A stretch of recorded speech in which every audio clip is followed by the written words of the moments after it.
Question number 18 of exercise 5.1। अब इसको देखते हैं। ये आपके पास दो डिटर्मिनेंट्स गिवन है, हमने वैसे लेफ्ट हैंड साइड को राइट हैंड साइड के इक्वल प्रूव करना है। तो यहाँ पे आप देखें इधर आपके पास स्क्वायर है और ये वाला पूरा डिटर्मिनेंट हमने इसके इक्वल इसको करना है प्रूफ। हम लेंगे लेफ्ट हैंड साइड को यानी कि ये वाली टर्म। अब क्योंकि इसका स्क्वायर है तो हम इसको सेपरेट करके लिख सकते हैं बाय प्रॉपर्टी ऑफ डिटर्मिनेंट। जब हमने इसको सेपरेट करके लिखा यानी ऊपर स्क्वायर था ना, तो हमने इसको सेपरेट करके लिख दिया। अब आप इसको सिंपली मल्टीप्लाई करें यानी कि first row first column, first row second column and first row third column.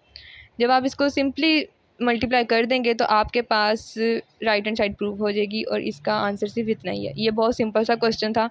आपने स्क्वायर को ओपन करना है, उसको सेपरेट करके लिख देना है और उसके बाद उसकी मल्टीप्लिकेशन कर देनी है, आपके पास राइट हैंड साइड आ जाएगी। और यही हमने करना था प्रूफ। ओके, ये क्वेश्चन नंबर 20।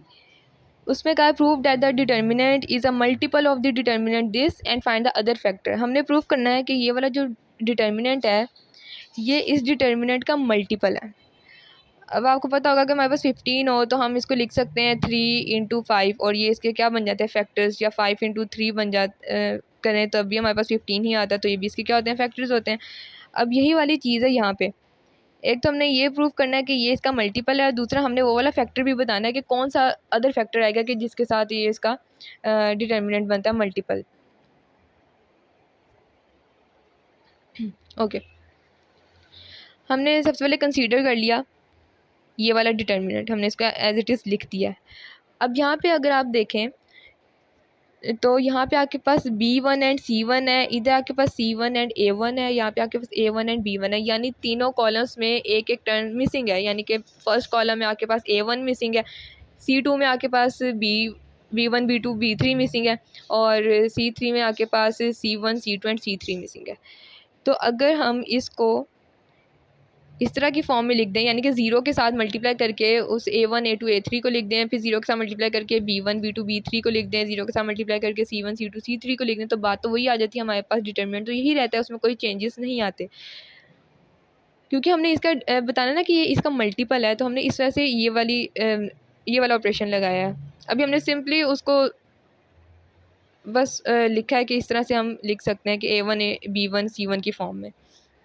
उसके बाद हम यहाँ पे यूज़ करेंगे बाय प्रॉपर्टी ऑफ डिटर्मिनेंट। अब यहाँ पे कौन सी प्रॉपर्टी यूज़ हुई है, अगर आपके पास ये इस टाइप की फॉर्म हो और अगर हम इसको मल्टीप्लाई करें तो आपके पास यही वाली टर्म आ जाती है। यानी हमने इसको ब्रेक करके लिख दिया है और इसको हमने किस तरह से लिखा है, क्योंकि आपके पास रो इनटू कॉलम के साथ हम करते हैं ना, यानी यहाँ पे रो होता है फिर यहाँ से कॉलम से हम इसको मल्टीप्लाई करते जाते हैं। तो यहाँ हमने इसी तरह से किया है। आपके पास यहाँ पे A1 B1 C1 था, हमने रो में वो लिखा। फिर दूसरी रो में आपके पास A2 B2 C2 था, हमने यहाँ पे सेकंड रो में वो लिख दिया। और थर्ड रो में A3 B3 एंड C3 था, यहाँ पर भी सब कुछ वही है, इधर भी सब कुछ वही है। इधर हमने A3 B3 एंड C3 लिख दिया। ठीक है, ये हमने लिखी है रोज़। अब आप देखें रो के साथ क्योंकि कॉलम मल्टीप्लाई होता है, अब यहाँ पे जो इनकी ये जो है ना कांस्टेंट टर्म यानी 0 2 एंड 1 ये चीज़ आएंगे कॉलम में, ताकि जब ये और ये मल्टीप्लाई हो तो हमारे पास फिर से यही वाली टर्म बन जाए। ठीक है, तो इसका मतलब है यहाँ पे A1 B1 C1 आ गया और यहाँ कॉलम में आपके पास आएगा 0 2 एंड 1। एक चीज़ ये आ गई। अब दूसरे में देखें जब आप इसके साथ इसको मल्टीप्लाई करते हैं तो A1 B1 C1 तो वही आता है, लेकिन यहाँ पे कॉलम्स में हमारे पास 3 0 एंड 1 होने चाहिए ताकि आपके पास यही वाली फॉर्म बने। तो इधर कॉलम में आपके पास कौन सी वैल्यूज़ आ जाएंगी 3 0 एंड 1। उसी तरह से यहाँ पे आपके पास फिर से A1 B1 एंड C1 है, तो इसके साथ कौन सी टर्म्स मल्टीप्लाई होंगी कि हमारे पास यही वाली फॉर्म है 2 3 एंड 0। तो 2 3 और 0 हमारे पास कॉलम में आ जाएगी। जब आप इस पूरे को मल्टीप्लाई करके देखेंगे तो आपके पास यही वाला डिटर्मिनेंट बनता है। ठीक हो गया। यहाँ पे अब आपके पास आ गए दो डिटर्मिनेंट। आप इसको डिटर्मिनेंट 1 का नाम दे दें, इसको डिटर्मिनेंट 2 का नाम दे दें अपनी आसानी के लिए। अब ये तो वही वाली टर्म आ गई जो हमारे पास यहाँ क्वेश्चन में मौजूद थी। अब हम इसको सॉल्व कर सकते हैं फर्दर। आप ऐसा करेंगे कि एक्सपेंडिंग डिटर्मिनेंट 2 फ्रॉम R1, आप R1 से सिंपली इसको एक्सपेंड करना शुरू करें। यहाँ पे तो 0 टर्म है वो 0 आ जाएगा, फिर माइनस के साथ 3 आएगा और ये वाली टर्म स्किप हो जाएगी, 2 1 और 3 0 आ जाएगा। फिर 2 के साथ जब आप करेंगे तो आपके पास ये वाला डिटर्मिनेंट आएगा। जब आप इसको सॉल्व करते जाएंगे तो एट द एंड आपके पास सिंपली वो वाला फैक्टर आ जाएगा जो हम लोगों ने फाइंड करना है, और ये वाली चीज़ एज इट इज़ हमारे पास ऑलरेडी आ गई है। तो जब आप इसको कर देंगे आगे सॉल्व करेंगे तो आपके पास ये वाली चीज़ आ जाएगी। देखिए इसको सॉल्व किया, आपके पास इसका आंसर आता है 13।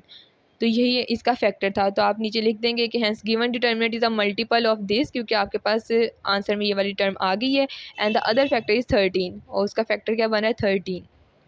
और यही चीज़ हमने करनी थी प्रूफ। आपका क्वेश्चन सॉल्व हो गया।